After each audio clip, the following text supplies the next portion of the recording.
Okay, for science today, we are going to be talking about like a group project, and today's March the 5th. Now, in the group project, I've created this chart which I'm going to share with you, and it's called Earth Systems Changing Earth's Surface 2020. Now, each of you has been assigned a box that you're going to have to research, and then there's one other one that if you're finished, you can do the final one, which is actually the geosphere. That's for anybody who's done. So for example, Amy, she's got an A. A is for atmosphere. And so Amy's going to have to look at barrier islands, and she's going to have to find out what does the atmosphere do to form barrier islands. It's a special kind of island. Karina, she's got B. She's going to have to answer about what does the biosphere have to do with forming that, or how it's affected by it. And I'll just do a couple of exampple for you, and so on. Everybody's name should be listed once. Email me if your name's not on there. So we've got continental islands, Sanika, Ranka, Tomoko. Coral islands is going to be Leah, Kokomi, and Rui. River delta, Charlotte, Sophie, and Sama. Rock formations, Divot, Nikita, Shin. Sea caves, we have Jazz, Tepe, and Giuliano.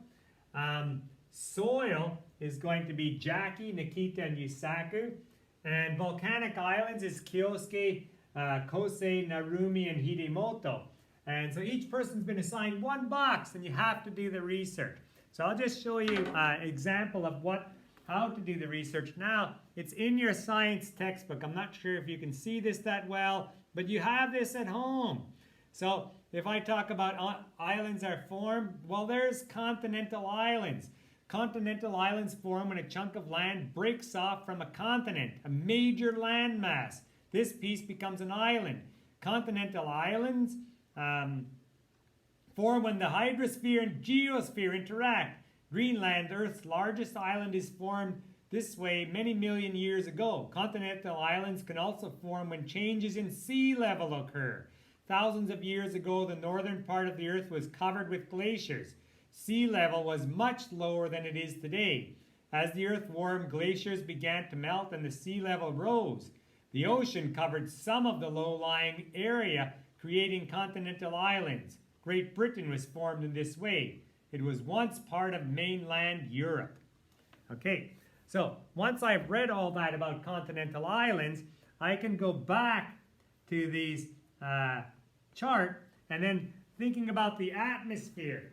Well, they didn't really talk about the atmosphere being that. So if that's what they said, you've read your part, you have to say the atmosphere didn't really form them. And then you would be done. But you read your part and then you know that. The biosphere might be the same, the geosphere. I can always look back at the textbook, there it is. And is there any geosphere? When changes in sea level occur, when hydrosphere and geosphere interact, so they interact, but how do they interact? Here, when a continental island forms and a chunk of land breaks off.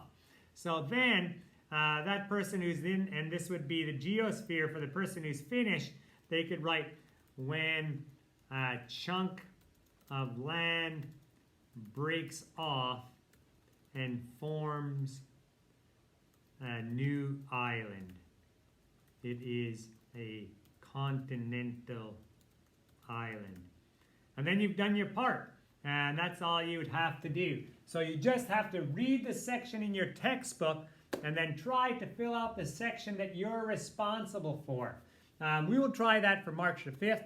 If it doesn't get done, I'm going to leave it up to anybody from your group to help fill in the chart until the chart is completely filled up. Notice again, not every Earth system is involved in making every piece of land. You could, if you have opinions, and I hope you do, you could say how it's affected that. So for example, how is biosphere affected by living on a continental island? I accidentally wrote those in the wrong place, but you could write that in there. So your opinions are welcome, but yes, you must use the textbook. It is chapter 2, lesson 3. Good luck.